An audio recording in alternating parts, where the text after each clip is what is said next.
In the last video, we used a piece of tubing, flared it open, and used it as a handle to our colored piece of tubing. We then did a constriction on the end of that tubing to pop it open and get it ready for whatever application that we need. So now I'm going to be taking my clear handle, my rod, some people call it a punty, and because that tube, that color piece of tubing has a hole on the end of it, I'm going to attach that solid rod to the opening of that hole, and I'm going to gather clear onto the end, but then I'm going to blow air into the clear of that handle.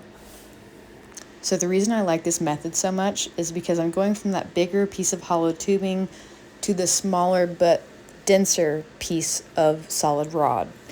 And what that little bubble does on the end, what that little air pocket from the tubing into that solid handle does, is it creates a gradient for the heat to travel back and forth without causing a point of high resistance that eventually will cause a fracture in the glass that will lead to it breaking off.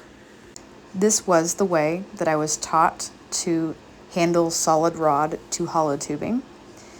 And I will say that after years of handling solid to hollow, adding that little bit of air into that clear handle reduces the likelihood of that handle breaking off significantly, at least for me.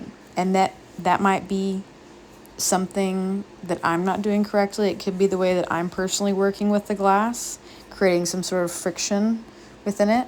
But it works really well and I love it, and I will always continue to use it. It is my preferred method.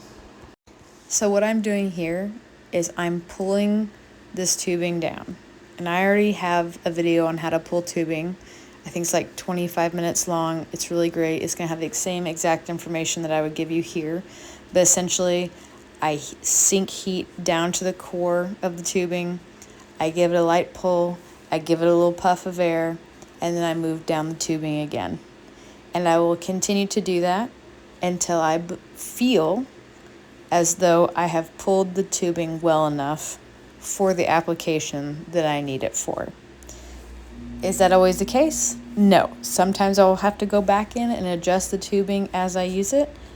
But your eyes are only so good, and you're only going to be able to see the defects in certain pieces of tubing when you actually start using it for the project.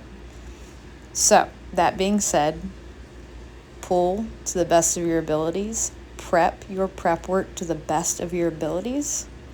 And when you start your project, be malleable and accept the fact that you might have to adjust your prep as you move through your work.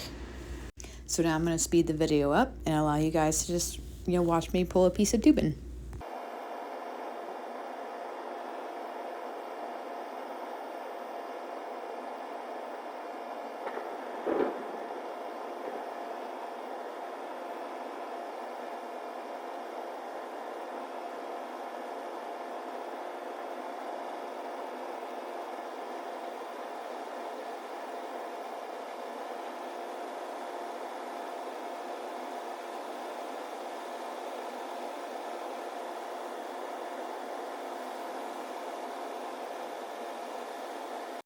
So the most simple for last today is going to be your clear solid rod for your handle up to a piece of color rod.